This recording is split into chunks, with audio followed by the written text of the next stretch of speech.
আজহারী সাহেব পেকুয়ার মাহফিলে বলেছেন, অনেকবার এই মাহফিলে এসে এসে ফিরে গেছি, অনুমতি পাই নাই, এখন দাবার গুটি পাল্টে গেছে। সময় আসবে এমন, ইন্দুরের গর্ত বাবারা পালাবার জন্য তোমরা। আজকে আমাদের সকলের প্রিয় কলিজার টুকরা হুজুর মিজানুর রহমান আজহারী মাহফিল যশোরে, জানেন আপনারা সবাই? আজকে আজহারী মাহফিল যে জনস্রোত আমি দেখেছি, আমি মনে মনে এটা গাড়িতেই বুঝে গেছি আগামীর বাংলাদেশ ইসলামের বাংলাদেশ।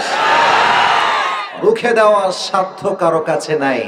একটা জিনিস খেয়াল করেন, আমি সেই দিন বসে বসে সূরাতুদ দুহার তাফসীর পড়ছিলাম, স্টাডি করছিলাম। তো সূরা দুহাতে একটা আয়াত আছে, আপনারা সবাই জানেন। আয়াতটা হলো ওয়ালাল আখিরাতু খায়রুল লাকা মিনাল উলা।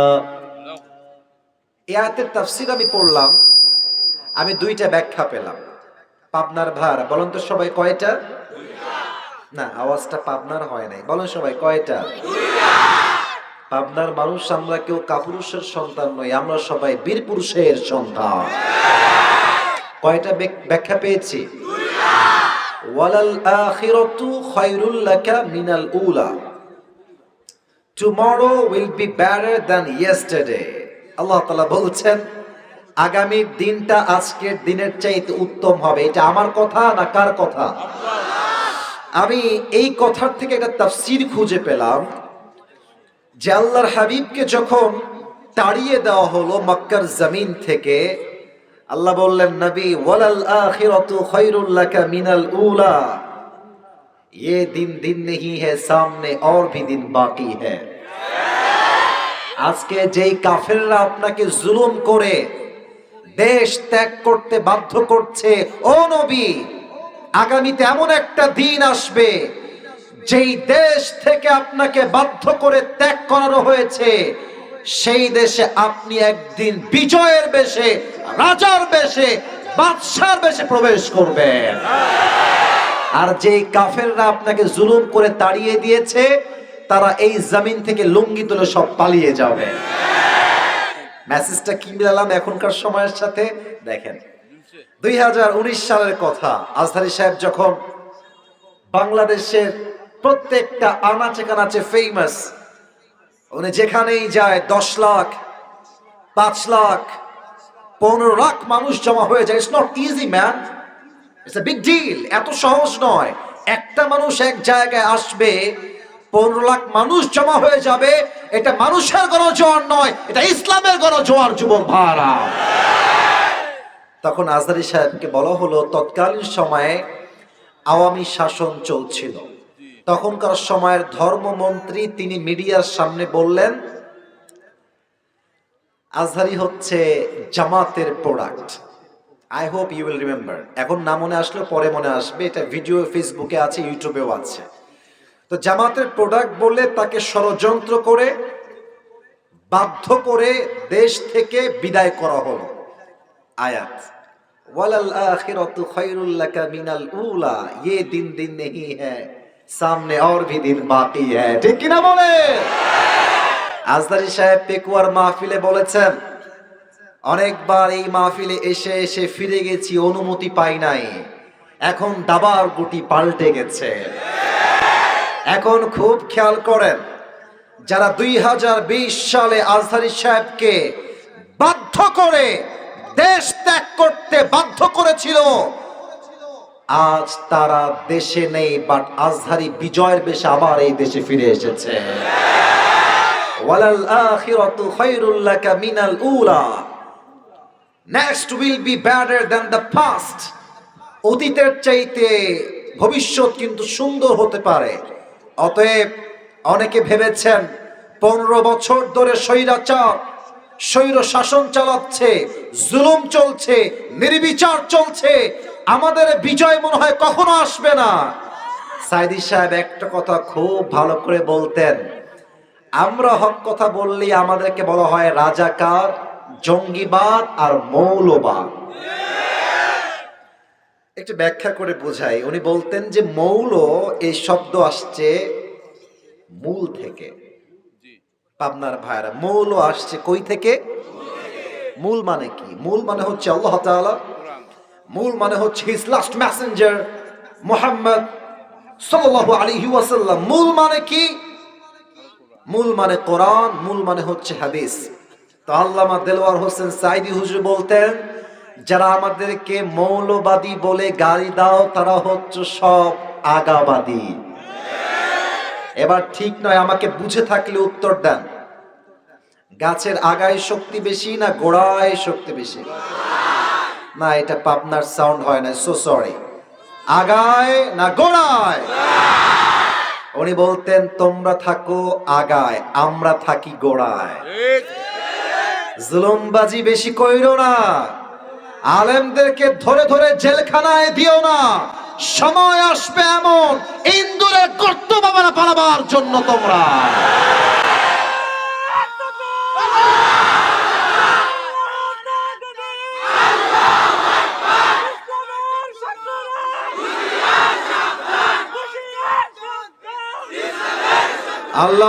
আল্লামা দেলোয়ার হোসেন সাইদি হুজুর বলতেন তোমরা থাকো গাছের গোড়ায় নয় আগায়।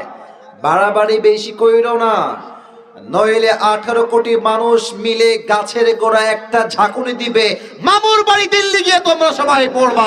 দিল্লি গিয়েই তারা পড়েছে। ওনার প্রত্যেকটা কথা আজকে বাংলার মাটিতে বাস্তবে রূপ নিয়েছে পাবনার বেড়ার ভাড়া, ঠিক কিনা বলেন? অতএব তাকায় দেখো, যারা আজহারীকে দেশের মাটির থেকে বিদায় দিয়েছিল বাধ্য করে, যারা আল্লামা দেলোয়ার হোসেন সাইদি হুজুরকে মিথ্যা রাজাকারের ট্যাগ দিয়ে বছরের পরে বছর জেলের মধ্যে পচিয়ে নির্বিচারে হত্যা করেছ, তাকায় দেখো আজহারীর মাঠের দিকে। আজকে আজহারীর মাঠ প্রমাণ করছে আগামীতে এই দেশে ইসলামের রাজ কায়েম হবে ইনশাআল্লাহ। আল্লাহ সেই সৈনিক হিসেবে আমাদের সবাইকে কবুল করুক। পড়েন সবাই আমিন। ওয়া নাউযু বিল্লাহি মিন শুরুরি আনফুসিনা ওয়া মিন সাইয়্যিআতি আ'মালিনা মান ইয়াহদিহিল্লাহু ফালা মুযিল্লা লাহু ওয়া মান ইউদ্লিলহু ফালা হাদিয়া লাহু আই ফালান তাজিদা লাহু ওয়ালিয়্যাম মুরশিদা। ونشهد أن لا إله إلا الله وحده لا شريك له هو الذي لا ضد له ولا ند له। মাইকম্যান ভাই সাউন্ড আগের মতো করে দেন, আপনি বুঝেন নাই মনে হয়, সাউন্ডটা যেমন ছিল আগে বাড়ায় দেন। লা মিথলা লাহু ওয়ালা মাথিলা লাহু ওয়ালা কাফিলা লাহু لا شبه له ولا شبيه له ولا ولد له ولا والد له وهو الواحد الفرد الصمد لم يلد ولم يولد ولم يكن له كفوا أحد ونشهد أن سيدنا ونبينا وحبيبنا وحبيب ربنا وطبيبنا وطبيب أرواحنا محمدا عبد الله ورسوله أرسله بالحق بشيرا ونذيرا وداعيا إلى الله بإذنه وسراجا وقمرا منيرا. أما بعد فأعوذ بالله من الشيطان الرجيم. بسم الله الرحمن الرحيم.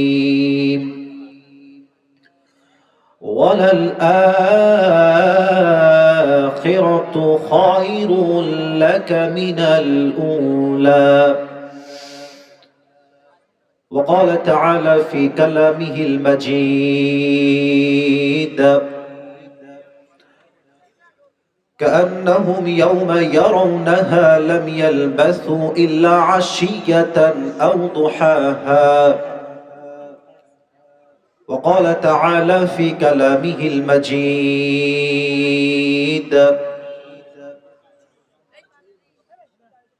ولقد كرمنا بني آدم وقال تعالى في كلامه المجيد وقال الذين كفروا أئذا كنا ترابا وآباؤنا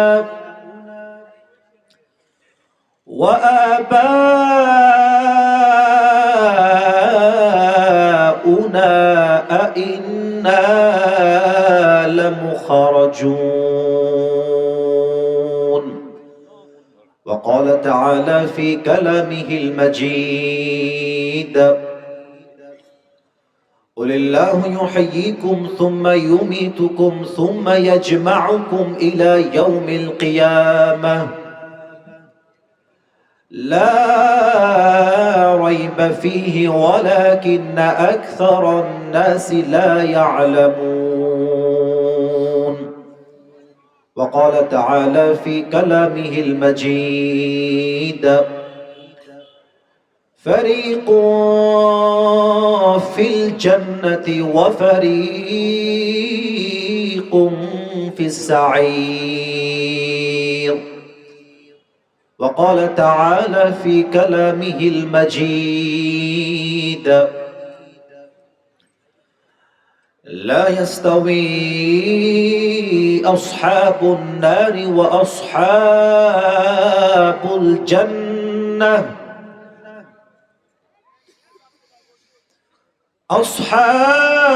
أصحاب الجنة هم الفائزون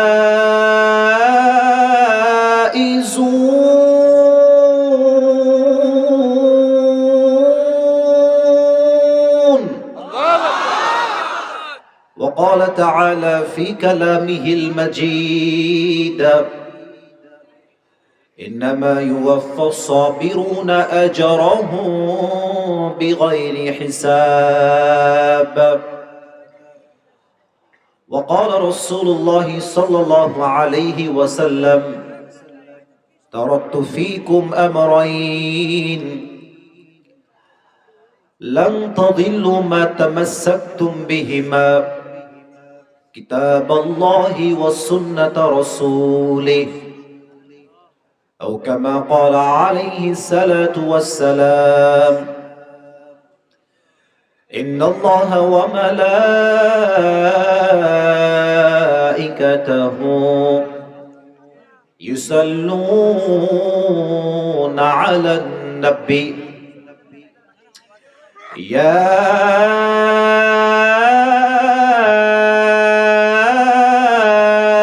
أيها الذين آمنوا صلوا عليه وسلموا تسليما اللهم صل على محمد وعلى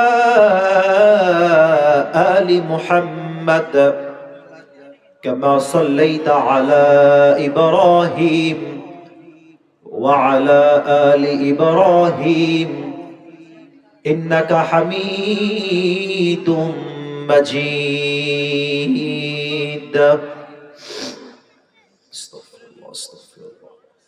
পাবনার বেড়ার ভাইরা কেমন আছেন আপনারা সবাই? আলহামদুলিল্লাহ স্যার, আল্লাহ তাআলার রহমতে, আল্লাহ তাআলার শুকরিয়া যে আল্লাহ তাআলা আমাকে অনেক সুস্থ রেখেছেন, অনেক ভালো রেখেছেন। আজকের এই প্রোগ্রামে আমরা সকলেই বসতে পেরে খুশি না বেজার? খুশির আওয়াজটা তো আসতে হয় না, বলেন তো সবাই আবার খুশি না বেজার? সকলেই দিল থেকে পড়েন একবার আলহামদুলিল্লাহ। সোনা পদ্মা কেন্দ্রীয় জামে মসজিদের উন্নতি প্রকল্পে আজকের এই মাহফিল। আমাদের এই প্রোগ্রামে আমার পূর্বে কথা বলেছেন প্রিয় ভাই আব্দুল মান্নান যুক্তিবাদী বগুড়া।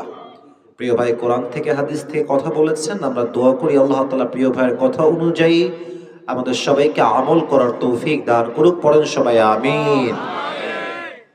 আরো কথা বলেছেন মাওলানা মোহাম্মদ আলী নূর ইসলাম, আরো কথা বলেছেন মাওলানা মোহাম্মদ ওমর ফারুক, আরো কথা বলেছেন মাওলানা মোহাম্মদ রওশন আলম, ইমাম ও খতিব অত্র জামিয়া মসজিদ। আমি আমাদের খতিব সাহেবকে দেখতে চাই। খতিব সাহেব কোথায় আছেন? আচ্ছা, প্রিয় ভাই আমার, বসে পড়েন। আমাদের প্রিয় রওশন আলম ভাই, অত্র মসজিদের খতিব। আমি আমার প্রিয় রওশন ভাইয়ের জন্য দিল থেকে দোয়া করে দেই। আমার প্রিয় ভাই আজ অব্দি যত খেদমত করেছেন, আল্লাহ তার প্রত্যেকটা খেদমতকে তার সন্তুষ্টির ওয়াসিলা হিসেবে কবুল করুক। পড়েন সবাই আমিন। আল্লাহ তাআলা প্রিয় ভাইকে মৃত্যুর শেষ নিঃশ্বাস পর্যন্ত যেন আল্লাহর ঘরে কাজ করতে পারে, খেদমত করতে পারে, আল্লাহ তাআলা সেই তৌফিক আমার প্রিয় ভাইকে দান করুক।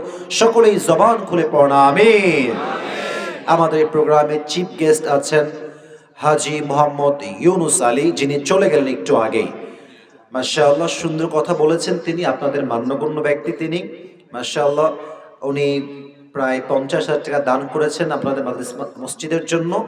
আল্লাহ ওনার দানকে কবুল করুক। আমরা সকলেই পড়ছি আমিন। আমাদের এই প্রোগ্রামের সভাপতি আছেন হাজী মোহাম্মদ মোশাররফ হোসেন, সহকারী পুলিশ কমিশনার। স্যার কি এসেছিলেন বা আসছেন? ও মাশাআল্লাহ, স্যার আমার পাশে। ও, আমি আপনাকে বুঝে গেছি, আপনার কথা আমার মনে আছে, সমস্যা নাই। আমি ওনার জন্য দোয়া করি আল্লাহ তাআলা মোশাররফ হোসেন স্যারকে কবুল এবং মঞ্জুর করুক। আমরা সকলেই দিল থেকে পড়ছি আমিন। স্যার আমাকে একটি বিষয়ে অনুরোধ করেছেন, যেটা না বললেই নয়। স্যার এক বিশাল লম্বা এরিয়াতে মাদ্রাসা করবেন বাবার জন্য, তাই না? বাবার জন্য উনি আমাকে বলেছেন, যদিও পাশে খুব নয়েজ ছিল, তো আমি মন দিয়ে শুনেছিলাম। তো সেই মাদ্রাসার অ্যানাউন্সমেন্টটা তিনি আজকের মাহফিলের মাধ্যমে দিতে চেয়েছেন। তো আমি অ্যানাউন্সমেন্ট দিলাম, এখন বাকি থাকলো দোয়া। স্যারের যে দিলের একটা ইচ্ছা, অনেক বড় ইচ্ছা এটা, এই ইচ্ছা সবার হয় না। অনেকে টাকা দিয়ে ডুপ্লেক্স ট্রিপ্লেক্স ফ্ল্যাট বানায়, বিএমডাব্লিউ কেনে, বাট আমার মনে হয় যে বেশি টাকা হলে এমন কাজ করা দরকার যে কাজ দুনিয়াতেও কাজ দিবে, আখিরাতেও কাজ দিবে, ঠিক কিনা বলেন? আমাদের স্যার সেই নিয়ত করেছেন। আল্লাহ তাআলা আমাদের প্রিয় স্যারের নিয়তকে কবুল করুন। আমরা সকলেই দিল থেকে পড়ছি আমিন। উনি যেন আল্লাহর এই জমিনে বিশাল বড় একটা ইসলামের দুর্গ কায়েম করতে পারেন, সেই তৌফিক, সেই সামর্থ্য, সেই শক্তি, সেই পাওয়ার, সেই ক্যাপাসিটি আল্লাহ আমার প্রিয় স্যারকে দান করুক। সবাই শেষবারের মতো পড়েন আমিন। এবং আমরা আজকের প্রোগ্রামে আপনারা যে আমাকে পাইছেন, যদিও আমি খুব বড় কেউ নই, তবে আমাকে যুবকরা একটু বেশি ভালোবাসে, এটা কিন্তু সত্য। আমাকে পেয়ে আপনারা সবাই বেজার না খুশি? এক প্রিয় ভাই আমাদের সঙ্গে হোয়াটসঅ্যাপে কথা বলতেন। প্রিয় ভাই কোথায় আছে? হোয়াটসঅ্যাপে কথা বলতো যে, কি নাম যেন? তানভীর হাসান নীরব। সে যোগাযোগ করে আমাকে নিয়ে আসছে, তার জন্য দোয়া করে দেই। তানভীর হাসান নীরবকে আল্লাহ তাআলা কবুল করুক। পড়েন সবাই আমিন। অনেক কথাই শুনছিলাম বসে বসে। আসলে কমিটিকে দোষ দিয়ে কোনো লাভ নেই, আমাদের ট্রেডিশন চেঞ্জ করতে হবে। এটা আমি আমার জাস্ট ব্যক্তিগত মতামত বলছি, আপনারা I hope you will go to agree. আমরা আশা রাখছি সবাই আমরা একমত হব।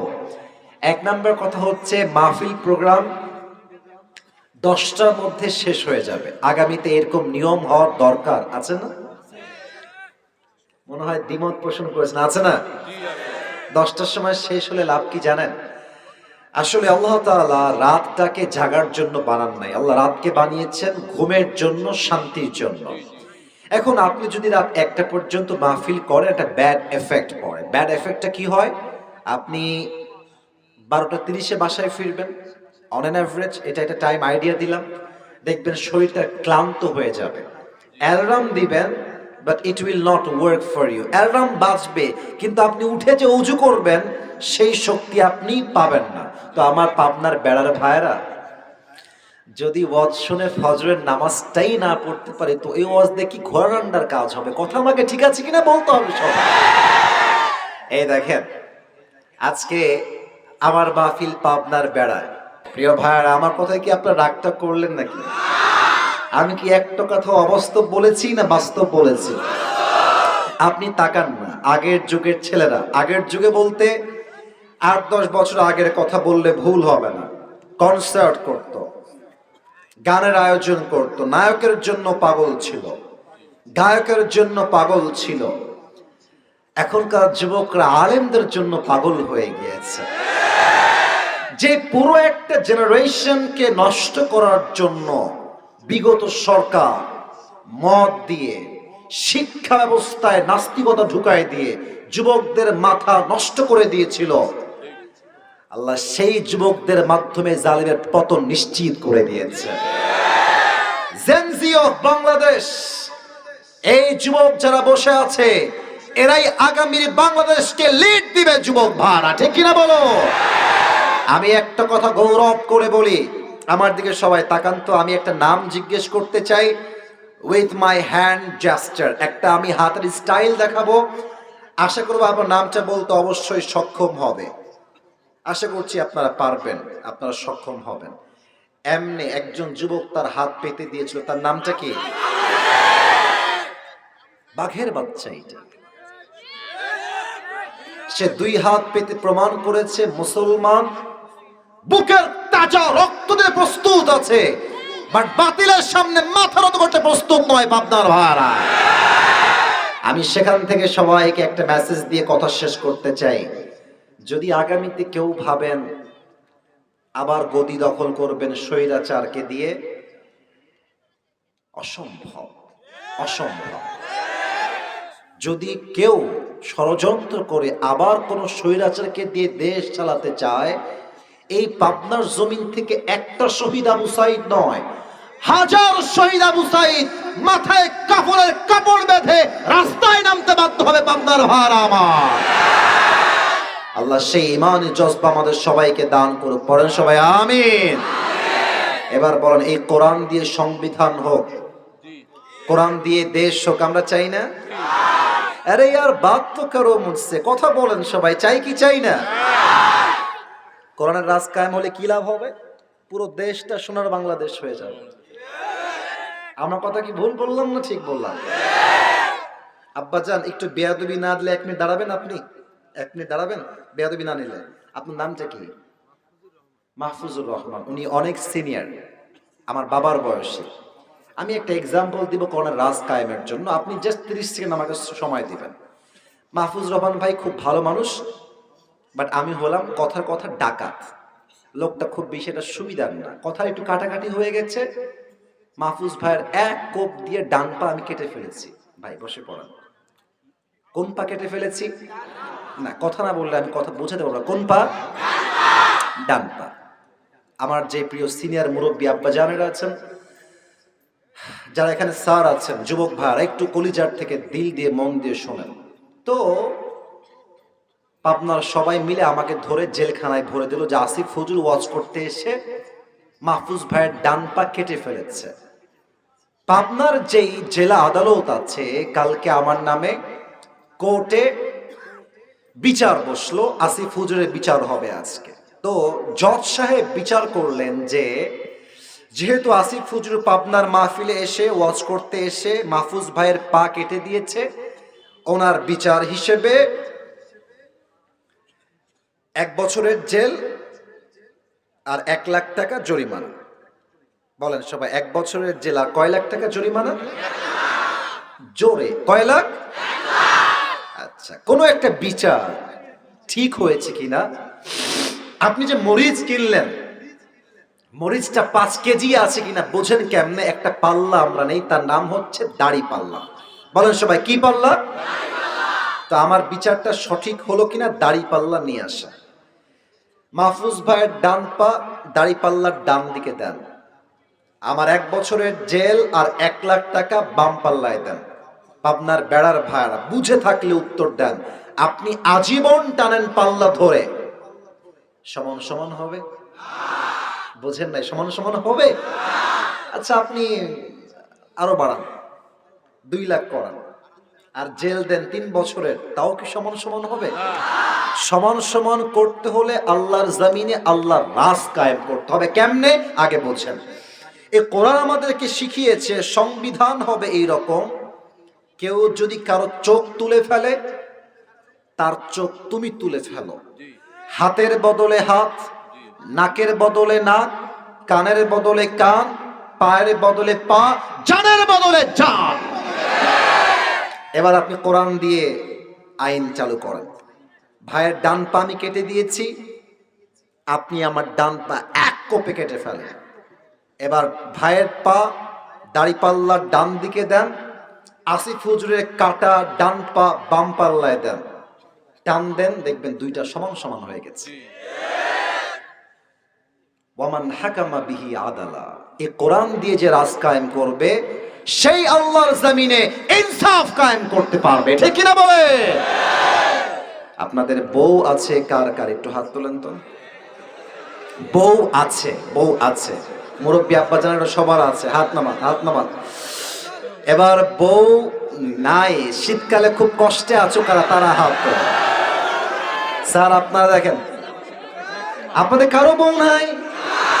এই আমি বিশ্বাস করি না। বসো, হাত নামাও, হাত নামাও, হাত নামাও। আরে যুবকদের এই পিচ্চির বয়স কত রে? চিন্তা করেন, বয়স মাত্র 10, বউ নাই, ঘুরে ঘুরে দেখাচ্ছে সবাইকে। আল্লাহরে বউ দিয়ে দিক পড়, আমিন। আমি প্রায় মাঝে মাঝে আমার ওয়াজে মজা করে বলি যে যুবকদের শীতকালে শীত দূর হবে কম্বল দিয়ে নয়, ল্যাব দিয়ে নয়, একমাত্র বউ দিয়ে যুবকদের শীত দূর হবে। আল্লাহ আমার প্রিয় আব্বা জানদেরকে বোঝার তৌফিক দান করে পড়েন সবাই, আমিন। আব্বা জানরা বুঝলেও কিছু মেয়ে আছে বুঝতে চায় না। পাবনার যুবকেরা एक ही बात है, पैसा चाहिए, पैसा है हम शादी करेंगे, अगर पैसा है तो हम टकले से भी शादी कर लेंगे। না এরকম মেয়ে বাংলাদেশে নাই?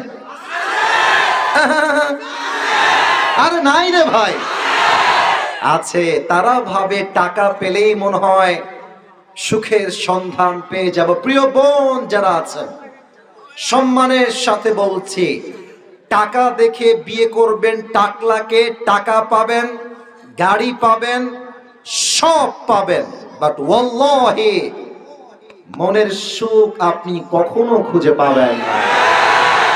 মনের সুখ পেতে হলে নবীর আদর্শে আদর্শবান চরিত্রবান যুবককে আপনার বিয়ে করতে হবে। আল্লাহ প্রত্যেকটা বোনদেরকে বোঝার তৌফিক দান করুন। আমিন নাই কেন ভাই? জোরে বলুন আমিন। 3টা তাকবীর হবে, তারপরে আওয়াজ শেষ হবে, ওয়াজ শুরু হবে। প্রথম তাকবীর দিবেন আমার প্রিয় বিবাহিত ভাইরা। দেখতে চাই কার জোর কত বেশি। মুরব্বী এবং যুবক যাদের বউ আছে একটা কাশি দিয়ে গলা ঠিক করে নেন। হ্যাঁ, আওয়াজ ভালো হবে, আই হোপ দ্যাট। ওকে, বিবাহিতরা তাকবীর দিবেন, সিঙ্গেলরা কিপ কোয়াইট, কিপ সাইলেন্ট। বিবাহিত ভাইরা তাকবীর দেন, লিল্লাহি তাকবীর। মাশাআল্লাহ, ভালো আওয়াজ। সিঙ্গেলরা মনে হয় হেরে যাবে আজকে। সিঙ্গেলরা কাশি দাও।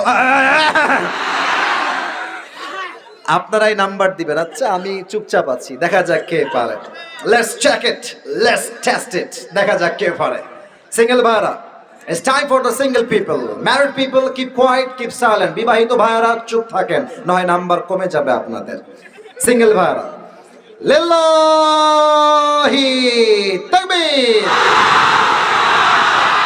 বিবাহিত ভাইরা, সো সরি, আপনারা আমাকে মাফ করে দিবেন। আজকে সিঙ্গেলরা 80 নাম্বার বেশি পেয়ে পাস করেছে, ঠিক কিনা বলেন? আল্লাহ কবুল করুক, পড়েন সবাই আমিন। এবার সবাই মিলে তাকবীর দিবেন, এমন জোরে তাকবীরের ঠেলায় আমি আসিফ হুজুর স্টেজ ভেঙে নিচে পড়ে যাব। দেন একটা কাশি, সবাই মিলে কাঁপাই দিতে হবে কাশি। নারে তাকবীর। আল কোরআনের আলো। আপনার সাউন্ড কি রে ভাই? আল্লাহ মাফ করো। আল কোরআনের আলো, আল হাদিসের আলো।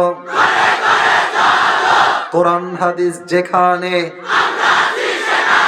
আলেম ওলামা যেখানে, পাবনাবাসী যেখানে। যে সাউন্ড আপনারা দিয়েছেন এটা মিডিয়াতে রেকর্ড হলো, আগামীকাল এটা প্রমাণ হয়ে যাবে। পাবনার সন্তানরা এখানে যারা বসে আছে, বিড়ালের বাচ্চা নয়, সব সিংহের বাচ্চাগুলো আমার সামনে বসে আছে। আল্লাহ কবুল করুক, পড়েন সবাই আমিন। আপনাদের জন্য একটা ছোট্ট গিফট নিয়ে আসছি, নেবেন? বের করা যাবে? আচ্ছা ঠিক আছে, বের করার চেষ্টা করছি। টাকাও বের হয়ে গেছে, বাবারে বাবা। আচ্ছা প্রিয় ভাইয়ারা, আমার একটা টুপি আমি নিয়ে আসছি গিফট দেওয়ার জন্য। হ্যাঁ হ্যাঁ সোনামণি, এসো, হাত নামো। এটা যে কোনো একজন পাবে, এটা আমার নিজের টুপি, আমি পাকিস্তান থেকে নিজে অর্ডার দিয়ে আমার জন্য বানায় নিয়ে আসছি। হাত তুলে কোনো লাভ নাই, শর্ত দিব, শর্ত মানলে টুপি পাবা, আমি তোমাকে নিজ হাতে দিব। শর্ত একটা, আমি এখন যে বিষয় থেকে ওয়াচ করব, কোন যুবক যদি এটাকে মোবাইল ফোনে নোট ডাউন করতে পারে অথবা কাগজে নোট ডাউন করতে পারে এবং এটা পুরোটা কনস্ট্রাকটিভলি পয়েন্ট আমি কথা বলবো, যদি কোনো যুবক পয়েন্টগুলোকে নোট ডাউন করে মেমোরাইজ করতে পারে, শেষে গিয়ে উত্তর করতে পারে, দিস টুপি ইজ ফর হিম, এটা তার জন্য আমি রাখলাম। দেখা যাক কে পারে আজকে। মনোযোগটা বাড়ায় দেন, তাকবীর দেন, নারে তাকবীর। আজ আলোচনার সেন্ট্রাল থিম বা সাবজেক্ট ম্যাটার হচ্ছে the life of hair after, পরকালের জীবন। আমার প্রিয় পাবনার বেড়ার ভাইয়ারা, বলেন তো সবাই, দুনিয়ার জীবন না পরকালের জীবন? পরকালের জীবন। আমি কিছু ইমানি প্রশ্ন করতে চাই, it's related with your faith, it's connected with your faith. এটা ইমানের কথা, জবাব দিবেন বাঘের মতো আওয়াজ করে। এখন যে আমরা পাবনার এই মাহফিলে জীবিত বসে আছি, কথা বলছে কে? এই এই, ভালোবাসার জায়গায় ভালোবাসা, আদবের জায়গায় আদব। হ্যাঁ, মজাও করব, ধমকও দিব, এর মানে হচ্ছে এইটা ইসলামের সিস্টেমটাই হচ্ছে এরকম, ভালোবাসার সময় ভালোবাসা, আদবের সময় আদব। কথা ঠিক আছে কিনা বলেন? কিপ কোয়াইট, একটা অজর চাই না। ইমানের প্রশ্ন, জীবিত যে এখানে এসেছি আমরা, জীবিত যে বাসায় ফিরে যাব, do you have any guarantee about it? কোনো গ্যারান্টি কি আপনার কাছে আছে? কুল্লু নাফসিন দায়িকাতুল মউত, everyone has to take the test of death. প্রতিটা মানুষকে মৃত্যুর স্বাদ গ্রহণ করাবে একজন। আওয়াজ দিয়ে বলেন সবাই, তিনি কে? দুই নাম্বার প্রশ্ন করতে চাই সবার কাছে, প্রিয় ভাইয়ারা, বলেন তো দুনিয়ার জীবনটা কি বেশি লম্বা হবে না আখিরাতের জীবন বেশি লম্বা হবে? I got the right answer, এটাই সঠিক কথা। সবাই আমার দিকে একবার তাকান তো। আমার দাড়ি, আমার চেহারা, আমার বডি, আমাকে দেখে আপনাদের আনুমানিক কত বয়স মনে হচ্ছে? 40? কে বল রে? 30, 27, 32 অন এন অ্যাভারেজ এইরকমই আমার বয়স। আচ্ছা না না, আমার বয়স বলা উদ্দেশ্য নয়। এখানে এমন কোন মুরব্বী আব্বাজান স্টেজ ছাড়া সামনে কি কেউ আছেন যার বয়স 50 প্লাস, 50-এর উপরে? এই তো 1 2 3 4 অনেক। আচ্ছা আব্বাজান হাত নামান, হাত নামান। আমি বলতে চাই যে আখিরাতের জীবনটা কত লম্বা হবে, জাস্ট একটা আয়াত দিয়ে কোরআন থেকে। 30 নম্বর পারা, সূরাতুন নাজিআতের একদম সর্বশেষ আয়াত। আল্লাহ রাব্বুল আলামিন বলছেন, কান্নাহুম ইয়াওমা ইয়ারাউনাহা লাম ইয়ালবাসু ইল্লা আশিয়াতান আও দুহাহা। 80 বছরের মুরব্বী আব্বাজান যেই দিন মারা যাবে, 100 বছরের মুরব্বী আব্বাজান যেই দিন মারা যাবে, পরকালের জীবনটা এত এত বিশাল লম্বা হবে, সে ডাক দিয়ে বলবে, আল্লাহ আমার কাছে 100 বছরের জীবন আখিরাত দেখার পরে মনে হচ্ছে এটা জাস্ট একটা সকাল কিংবা একটা সন্ধ্যার মতো ছিল। আল্লাহু আকবার।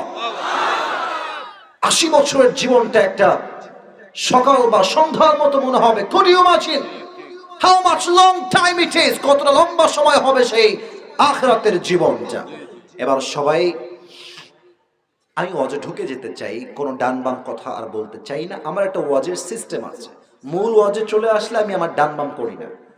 সবাই চোখটা বন্ধ করবেন জাস্ট ফর 5 সেকেন্ডস, 5 সেকেন্ডের জন্য।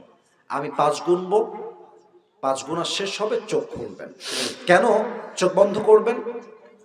আমি আগে ওয়াজের ভূমিকা দিচ্ছি, শোনেন। যারা আছেন চুপচাপ বসে আছেন, যদি কেউ ওয়াজ থেকে উঠে যায় বুঝবেন যে ওর কপালটা পুড়ে গেছে। কারণ ওয়াজ থেকে সেই ওঠে যে শয়তানের ধোকায় পড়ে যায়। যুবক ভাই, অনেক লোক দেখবেন চায়ের দোকানে বসে 1 ঘন্টা 2 ঘন্টা গল্প দেয়, বিড়ি খায়, টাইম নষ্ট হয় না। আল্লাহর কোরআনের মাহফিলে জাস্ট 1টা ঘন্টা সময় দিবে, তার মাজার ব্যথা শুরু হয়ে যায়। এটা শয়তানের ধোকা ছাড়া আর কিছুই হতে পারে না, ঠিক কিনা বলে? আমি পুরো ওয়াজের একটা ভূমিকা দিচ্ছি। পরকালের জীবনটা শুরু হবে কেমন, মৃত্যু আসবে কেমন করে, মৃত্যুটা হবে কেমনে, নামাজির মরণ হবে কেমন, বেনামাজির মরণ হবে কেমন। কবরের জীবন তো আজীবন শুনেছি, কবর কবর কবর। কবরের প্রথম রাতটা কেমন হবে, কবরে প্রবেশ করার পরেই কি হবে। আজীবন তো শুনেছি কবর থেকে আবার জীবিত হতে হবে। জীবিত হব কেমনে? আজীবন শুনে এসেছি হিসাব দিবস আছে, কিয়ামত আছে।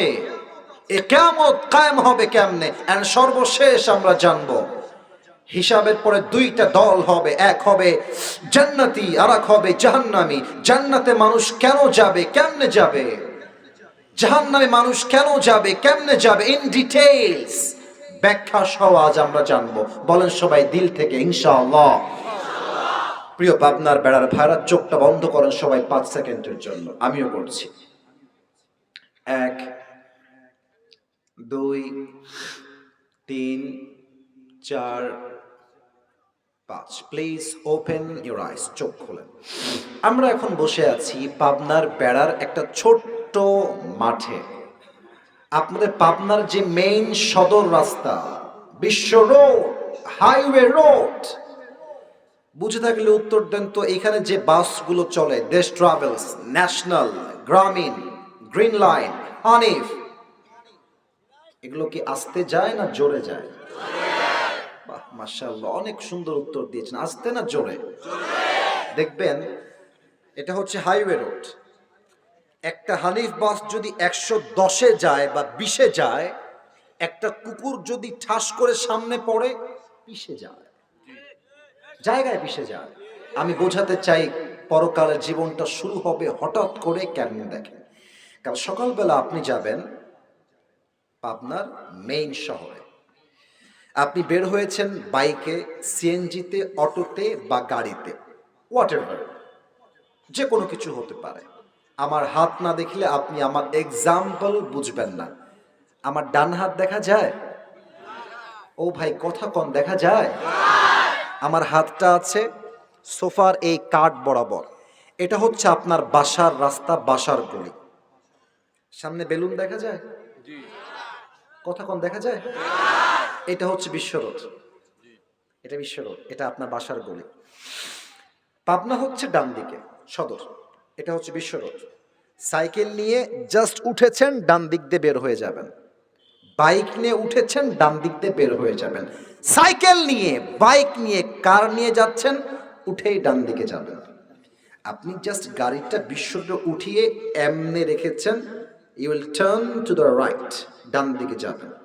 গাড়িটা জাস্ট উঠিয়েছেন, আর এই পাশ থেকে একটা হানিফ বাস আসছে 120 110।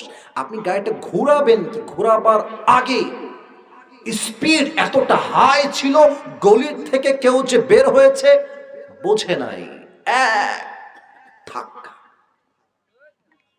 এক ধাক্কায় আপনার বাইক আর সিএনজি আর অটো 40 হাত দূরে গিয়ে পড়েছে। আর আপনি সিএনজি থেকে এমনি উড়ে বের হয়ে গেছেন। আপনার এই যে লুক অ্যাট মাই ফোরহেড, আমার কপাল দেখেন। আপনি উড়ে গিয়ে রাস্তার যে পিচ আছে, ঠাস করে একটা পড়ে গেছে। এক আঘাতে কপালটা ফেটে ফিলকি দিয়ে গলগল গলগল করে রক্ত বের হচ্ছে। আর পাবনার সবাই দৌড় দিয়ে আসছে, বাঁচাও, বিশাল বড় একটা অ্যাক্সিডেন্ট হয়ে গেছে, অ্যাম্বুলেন্স কল দাও। কোনো মতে আপনাকে ধরে উঠিয়ে অ্যাম্বুলেন্সে করে পাবনার সদর হসপিটালে ভর্তি করে দিয়েছে। You are senseless. You don't have any strength to talk with anybody. কথা যে বলবেন, জবানে কোনো কথা নাই, চোখ বন্ধ হয়ে গেছে, আপনি অজ্ঞান হয়ে গেছেন। দীর্ঘ 24 ঘন্টা পর আপনার জ্ঞান ফিরে এসেছে। চোখটা যখন হালকা করে খুলেছেন, ঝাপসা ঝাপসা দেখা যায়, কিছুই দেখা যায় না। বাট আপনি অনুভব করছেন, আমি যেই বেডে শুয়ে আছি, বেডের চাদরটা হচ্ছে সাদা, বালিশের কভারটা হচ্ছে সাদা, ছাদটাও হচ্ছে সাদা, রুমটাও সাদা। আসলাম কোথায়, ছিলাম কোথায়? একটু পরে চোখটা ক্লিয়ার হয়েছে, পা বরাবর দেখছেন বিশাল লম্বা গ্লাস ফিটিং করা দরজা, ওখানে লেখা আছে লম্বা করে, এই রুমটার নাম হচ্ছে ICU। নাম শুনছেন না? কখন ভর্তি করা হয়? যখন আর কোনো বেঁচে থাকার আশঙ্কাই থাকে না, লাস্ট ট্রাই, শেষ চেষ্টা। আপনি তখন কি ভাববেন? ও আব্বাজান, ও যুবক ভাইরা, কথাগুলো শোনো, কাজে দিবে আজীবন। মুরব্বী কি ভাববে? ইস, সারাটা জীবন সুদ খাইলাম, এই সারাটা যৌবন নষ্ট করলাম, এই সারা জীবন কাদের জন্য, কার জন্য ঘুষ খেলাম, ইস, আমি কেন ঘুষ ছাড়তে পারলাম না। প্রত্যেকটা যুবক সেই দিন আফসোস করবে যে ইস আল্লাহ, আমাকে কি আরো একটু সময় বাড়িয়ে দেওয়া যায় না? আমি তো যৌবন নষ্ট করে ফেলেছি, গান শুনেছি, মদ খেয়েছি, জেনা করেছি, প্রেম করেছি, পুরো যৌবন তো আমার নষ্ট হয়ে গেছে। আল্লাহ, আমাকে সময় কি দেওয়া যায় না? প্রত্যেকটা মেয়ে সেই দিন আফসোস করবে, ইস, আমি কেন বোরকা পরলাম না, কেন বোরকা পরলাম না, কেন পর্দা করলাম না। আজ মেয়েরা বোরকা পরে বলতে লজ্জা পাচ্ছি আমি, লজ্জা আমার মাথা নিচু হয়ে যাচ্ছে, তবু আমাকে বলতে হবে, বলাই হচ্ছে আমার দায়িত্ব, বলাই হচ্ছে আমার কাজ।